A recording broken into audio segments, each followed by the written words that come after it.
Let's have a cup of loose pu'erh tea today. I am never shy to pull out tea bags from the drawer when making a simple cup of tea. But tea drinking is a weird activity. I seldom do it by itself, especially in the winter days. Usually I make a cup of tea when I work, when I sit down to read, and let's face it, when I scroll social media endlessly on my phone. In short, it has been a while since I have last enjoyed a cup of tea just by itself. Perhaps because of that, I don't feel that I am qualified to talk about tea.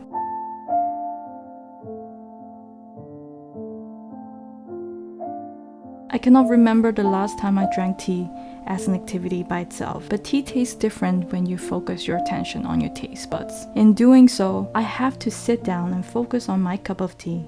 I have to do that, otherwise I cannot describe the nuances of the flavor if I were doing other things at the same time. I was perplexed at how I can't describe pu'erh from memories. A tea that I have had countless times, I will not be able to tell you the mid-tones, aftertaste, flavor, and aroma.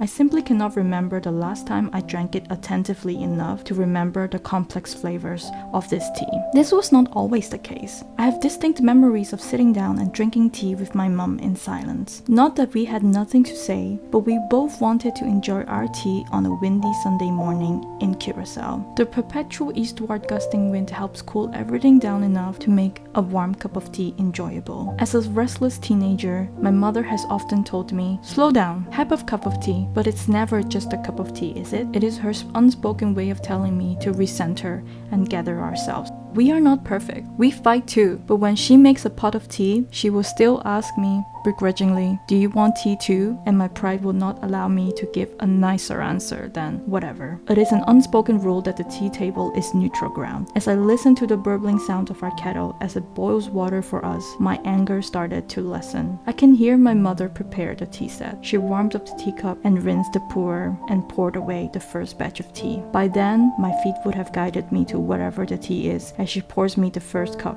The dark roasted fragrance filled our tiny living room. Our ceramic teacups will be hot to my fingertips as I lift the cup for the first taste of the tea. Not too hot or cold, I was greeted by a familiar rich flavor of pu'erh, soon followed by a slight earthy toastiness before being all washed away with a rounded, sweet aftertaste. I quietly sipped my tea while still pretending to be mad with my mom. I have long forgotten what we were fighting about in the first place. I studied her as she lifted the small teapot with both her hands as a sign of respect and left me with another cup of tea. I looked at her callous hands as she did, weathered by so many years of carrying one too many iron shirts at the same spot on her hands. My gaze turned up and I found her face, the face that I have looked at countless times. But when was the last time I truly looked at her? There were some wrinkles that were not there the last time I saw her. Are those gray hairs on the sides of her head new? In the blink of an eye, the young mother who hid her tears as she cried on my lap because she didn't know how to raise a child by herself is suddenly a woman who is not as young anymore.